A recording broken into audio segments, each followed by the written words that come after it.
Hey guys, and welcome to Pixel Cherry Ninja's channel. It's the weekend, which, well, means only one thing. It's time for that weekly news roundup. As usual, we will begin with FPGA gaming news, the MiSTer, the Analogue Pocket, and, well, any other FPGA gaming news out there that is worth reporting. After that, we will move over to some random and retro gaming stuff. We had a giveaway in last week's video. The winner of that will be announced later in the video. I also want to point out that the winner for the week before, they haven't actually gotten in touch. I just want to point out, if I am doing a giveaway, I'll give you guys a week to get in touch with me to claim your prize. If not, then I will make different arrangements to give that away to, you know, maybe someone else. But yeah, try and get in touch within a week if you are the winner. Everything is timestamped, so use those to navigate your way around the video. Before we go further in, guys, if you want to support the channel further than just liking and subscribing, I do have a Patreon set up. As well as that, the sponsor of the weekly news show is MiSTer Add-ons. Check out their store, an awesome family run business that will take care of all your MiSTer needs. And the last thing I promise is FPC, Free Play City. Check it out. It is London's best arcade, a great place to hang out. Anyway guys, without further ado, let's do this. Let's check out the latest from Harringay and team. We have a brand new beta release, a game called Victorious 9. It's a baseball game. At least I think it's called baseball in the USA. Over here in the UK, we call it Rounders. Well, at least we did in school, and that's what we played. So this is part of the JT Fairyland core. It's available for the MiSTer and the Analogue Pocket. Maybe available for like CD and MiSTer as well. I haven't sure. I don't have those devices. I haven't checked. I have to say though, I do like the graphical style of this. Just kind of looks cool, right? Seeing all those baseball players there in their kind of look. So if you play this in the arcade, let me know. But it's definitely before my era of the arcade. I have to say, it does look decent, it does look intuitive, and it definitely looks very, very good for the time this was actually released. But as well as a release, JT and team have been working on fixes. And when I say fixes, guys, there have been a lot of fixes and a lot of quality of life improvements. I'm going to bring them up on screen. Well, I have already. The other fixes are fixed corrupted graphics in Midnight Resistance, fixed click pop at the end of playback in Vigilante, fixed objects missing parts in The Simpsons, JT House, that's a splatter house core, fixed some artifacts present during the attract mode in UK Duchuki. Okay, that's that. I think that shmup game where your character looks like Mickey Mouse. JT House, fixed screen flip in Pro Tennis World Court. Fixed missing sounds on Super Hang-On on MiSTer and the Analogue Pocket. And the Analogue Pocket, fixed Patreon credits found when backing out of core settings, and then fixed sound effects have a chance to interrupt music playback in Street Fighter. JTSF, fixed punch and kick buttons did not work in alternative Street Fighter 6. JT Win 16, fixed sprites rollover. JTF story support for screen flip in Rumba Lumber. I think Rumba Lumber was released a couple of days ago. So there you go, fixed there. And the final one down here, game volume controllable via keyboard on all FPGA platforms. So amazing to see all these updates. For now though, this week, test out the new release Victorious 9 and definitely let me know what you think of it. Yeah, because I have not tried this out yet. Feast your eyes, guys, because we are in for a treat. So what are we looking at here? Well, on the left you can see the MiSTer menu, and on the right you can see an Analogue Pocket.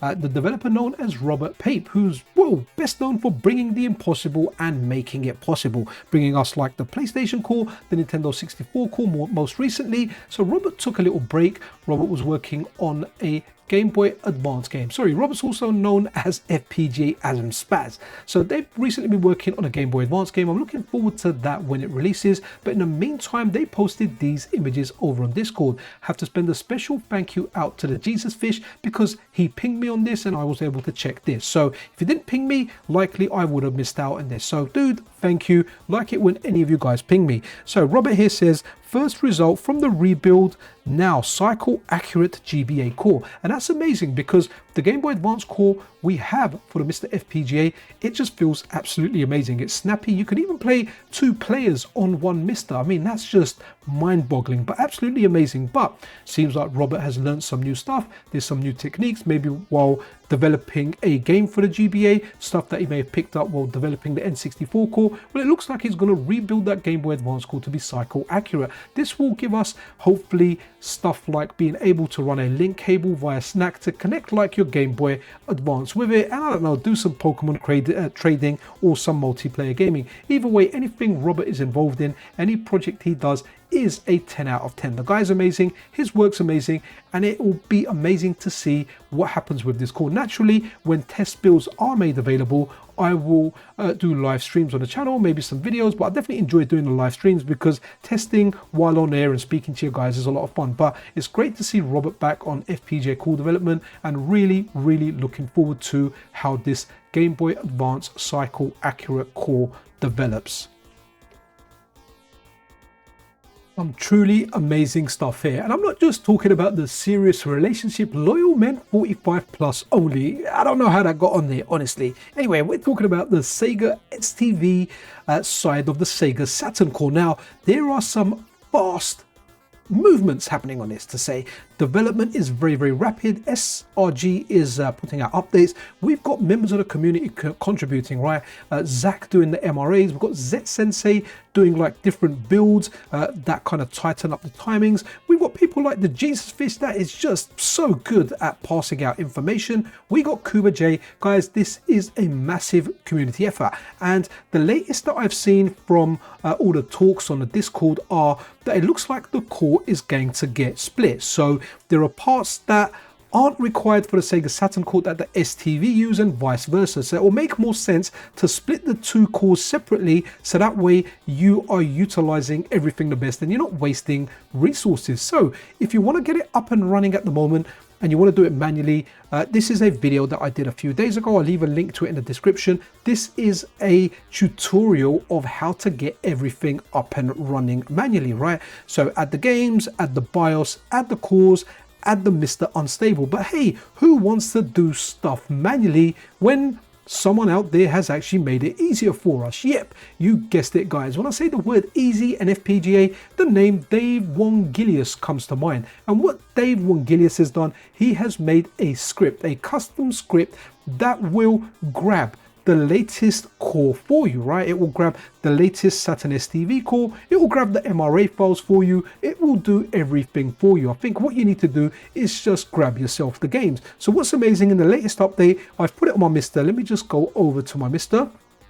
Here we are, and I haven't tried this version out yet because it wasn't working, but on the latest build, right, you can now play Die Hard Arcade, the arcade version of it, not the SEGA Saturn one. Now guys, some people might say, what are the advantages if we've got this stuff on the Saturn as well? There are definitely some advantages to the arcade version, and there might be some advantages to playing the Saturn version as well. For example, some fighting games like Groove on Fire, the input lag is, or the lack of input lag is better in the arcade version than the Saturn version. And there are some differences that make games a little bit better. But I've got an option tonight. I can either go to the arcade or I can do a live stream later. And at the moment, I'm kind of 50-50. I'm not sure what I want to do. So I might be doing a live stream later. But for now, guys, test it out. Massive shout out to everyone. If I've missed naming you personally, then I apologize, but honestly, you guys are awesome. SRG320 is awesome. This core is just amazing. I've always said that the Saturn core is likely my favorite core on the MiSTer FPGA,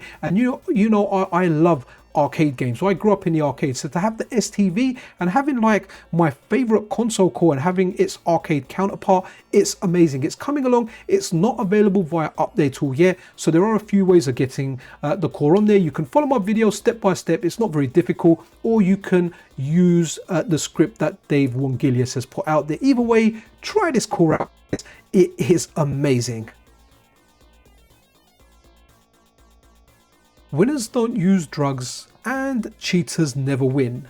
Something that I have heard before, but honestly, I've seen quite a lot of cheaters win and get quite far in life and work. But what we're talking about here, we're talking about cheats on the MiSTer FPGA. And I saw this unstable MiSTer main available on the MiSTer FPGA Discord, and it says over here arcade cheat support implemented by Martin Donlon. It says remove dip switch based cheat support which was unused by any core. MRA files can now specify cheat data directly. Sounds interesting. Didn't know much about it, so you know what you do, let's just go and ask. So I asked, is this only for Wicca Wacka cores or all arcade cores? And I never used cheats, so don't really know about this stuff here. So Wicca Wacka answers the question, says support needs to be added to cores.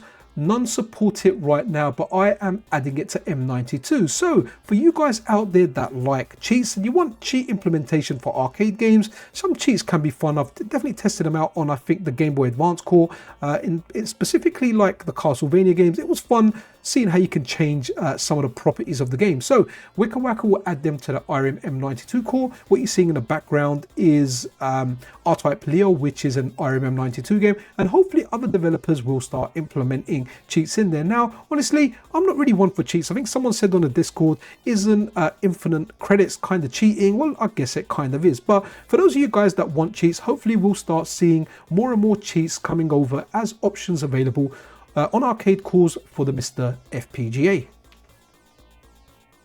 The Philips CDI core, something I've covered on the channel before. This time I haven't had a chance to do it. I've been quite busy with work, well, as I have been for like the past 4 months. But Video Game Esoterica did a video during the week a few days ago. Big MiSTer FPGA CDI core update is here. I'll leave a link to this video if you want more information on this, if you want to get this up and running for yourself. Likely I will test it out at some point, but honestly right now my focus and my desire is with the SEGA STV core. That's what I want to play most of all. But for all you Philips CDI fans out there, there is an update. If you want to check it out, check out VG's video. Maybe you can get this up and running for yourself. Not a massive amount of information on the SuperStationOne. I know many of you guys have ordered it and many of you are waiting patiently for when this gets released and delivered to you. I thought this was an interesting question for anyone out there that was unaware. So Erkan1441 asks, does the SuperStation have RTC support? Takyuden responds to that, yes. The next one here, Wagner, regarding the real clock as well. So comes with battery for real clock, so does the real-time clock have a battery? And Takyuden responds here, comes with a spot for a battery to be installed. Installing it from the factory would increase shipping fees. And I think that's because when you're transporting batteries, there are different rules in place that effectively end up costing more money. So to have everything in there, and when you get it, if you want to use the RTC function, you connect your own battery. Something that many of you guys are super interested in, and that's the MiSTer Multi-System 2. Well, the MiSTer Multi-System YouTube channel has put out a development update a few days ago, like February the 17th. So a few days ago. If you want more information on this and if you're excited about it, definitely watch this video. It'll talk about some of the features, it'll talk about the hardware, what's new, what's the same, everything that you need to know about that. So I'll leave a link to this in the description naturally if you want to check it out. And I have to say, for the whole part, it does look nice, and hey, it's got a full-size SD card slot. Let's check out what has been happening with the Zaparoo project in the last week or so. So this post here on Blue Sky from the main developer Wizzo himself. Here's an updated demo of my Zaparoo online one-tap install. There will be a few demos available of this feature in the next release of Zaparoo Core. It's turned out so smooth, and everything about this project is smooth. It's great. I love where it is now, and honestly I love where it's going. It's amazing to see all the new features and all the imaginative and inventive ways people use the Zaparoo project. But when we're talking about imaginative ways, check this one out, guys, right? I present the FPGA super system powered by Zaparoo. So I came across this post by Reddit user SanDisk45, and guys, just feast your eyes on these pictures, right? So they've got these cartridges things up here and they're launching their games, and it just looks superb. So they've got a system based around Zaparoo, and it is just super. It just looks great. So grab a cartridge. Let's see if we've got, here you go, you've got different readers there. So Neo Geo, Blazing Star, fantastic game. So they've got all their Zaparoo NFC cartridges made. Remember, it used to be called Tap 2, so you can see the Tap 2 logo down there, but it's Zaparoo now. So you've got different ways of launching games. You've got cards like a Hue card looking one, And Star Wars, as much as I love Star Wars, that game just truly sucks, man. I really tried liking it. I remember paying like full whack for that back on the PlayStation days and just being super disappointed. But either way, nice to see that. Again, just lots and lots of stuff. Brilliant, absolutely brilliant project. Just love it. So SanDisk 45, love your setup. I honestly do think it is not just superb, but super superb. Not quite Zaparoo, but something that I kind of learned about via Zaparoo, because Aerial Aces, when he was making cards compatible with the Zaparoo project, he was making a lot of these Holo Effects 3D or Holo 3D Effects cards, right? The shinies. And you know, if you're someone that grew up in the 80s and you're in that school playground and you were swapping shiny stickers with your friends, you will naturally like this. So Aerial Aces here says, got something special for all you Castlevania lovers over there, including me, and including me as well. A brand new Holo 3D Effects SAROO card label to go with that gorgeous SEGA Saturn of yours. This was a great request I had some fun doing. Also, don't forget the new Sonic Clear and Sonic Blue backs that come with this set. I'll leave a link to this tweet. Likely you can purchase this on Aerial Aces Etsy store, but yeah, it's a good way of jazzing up your SEGA SAROO ODE card.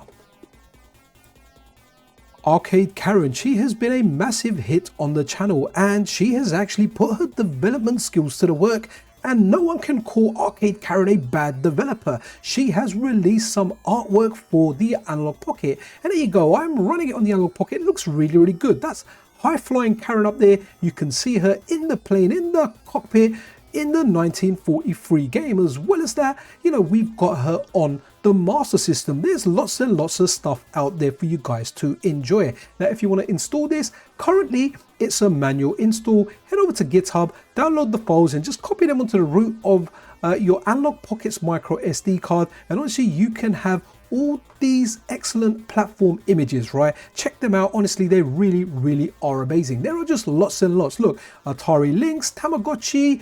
I think this is one of my favorite ones, Sly Spy. You can see that she's shooting out of the window there. Just absolutely fantastic. Stuff like CPS2. So get Karen on your Analogue Pocket. Let her live there permanently. Manual install at the moment, but hopefully it will be on your auto updater soon, so you guys can enjoy Karen on your Analogue Pockets. SuperSEGA have released a new video, and honestly guys, I can't even watch it. It's got some weird stuff in there. Has he got his Lamborghini again? What the heck is going on? I have no idea. If you want to watch this video, I will leave a link in the description. But honestly, if you do get through it and you find anything of any worth in there, then comment below and let me know. But honestly, this just no idea what this is, no idea what it means for a project, no idea what it means for your refunds, your orders, no idea. But the SuperSEGA channel has put out another video.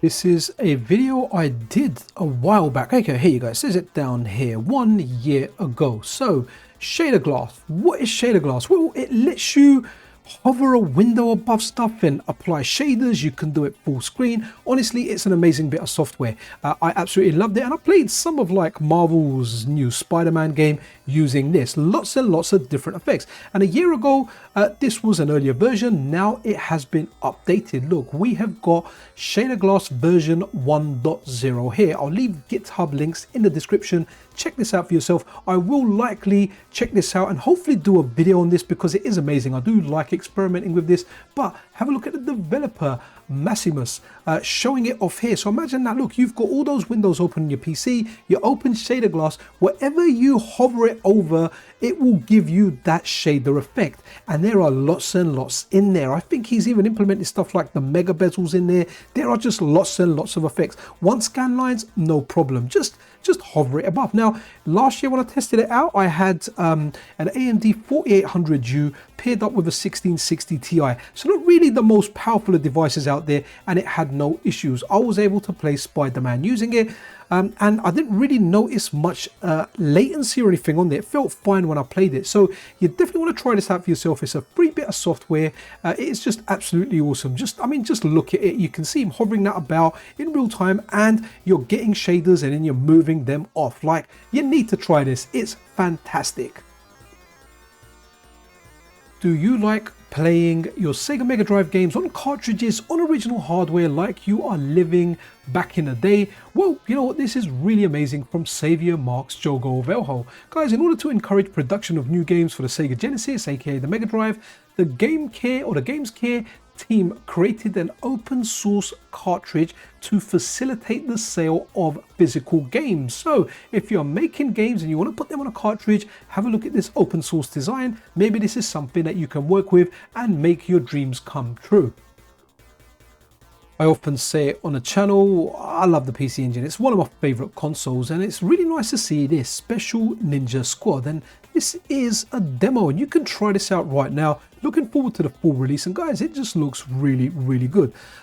Definitely reminiscent of the games that came out during that time. Even reminds me of like modern games that are trying to look retro. I guess this is a modern game on a retro system, but yeah, it looks good. If you want to try this out for yourselves, if you've got a PC Engine, or if you've got a device like the Analogue Pocket or the MiSTer, wherever you do your PC Engine gaming, man, try this demo out. It's available. I haven't had time to test it out yet, but I will leave a link to this page where you can download the demo and try it out for yourself. So special thank you out to Vectrex28. Dude, I love the PC Engine. Really looking forward to this, and I will try this demo at some point. At least I should get it on my machine, so if I do a live stream, it's ready to play. I did a stream on this game a few days ago, and it was a lot of fun. I was very confused when I first started playing it. I was like, I can't play with a D-pad, but you need to play it on analog, and there's a good reason for that. The analog stick is used for 360 aiming in the same way like something like Metroid Dread does it. I did play this for quite some time. Controls are tight, the game feels good. Super Roboy, check it out.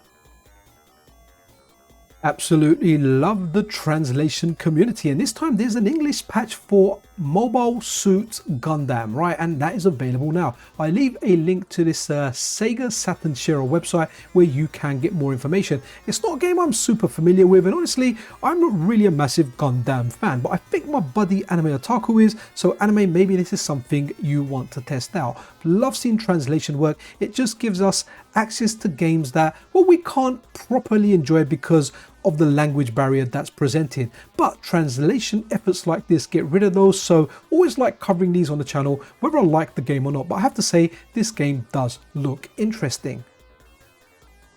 Last week there was a giveaway. It was a Metroidvania game called Oirbo, and a question you had to answer, it was very, very simple. What's your favorite Metroidvania game? We got lots and lots of people entering, lots of interesting games in there, even some new Metroidvania games for me to check out. But the winner, I'm happy to announce, and yeah, it's Ryu Binok. Hopefully I got that correct. So Ryu Binok, please contact me. My email is on the about section of my channel. Just send a screenshot of you logged into your channel so I know it's you, and I will send you that code promptly. Another shout out to last week's winner. That was the Moons of Dartalon. You haven't reached out yet, but if you don't reach out soon, it's going to be given away. I generally wait for a week. If you don't contact me within a week, those codes are going to be given out to someone else. But yeah, congratulations again to Ryu Binok. Enjoy Oirbo. Enjoy this Metroidvania. So guys, that brings us to the end of this video. I really do hope you enjoyed this. Congratulations to the giveaway winner. Anyway guys, be absolutely awesome to one another. If you're not subscribed to the channel, then a subscription and a like is always super duper appreciated. Stay awesome, be awesome, spread love. This is Pixel Cherry Ninja out.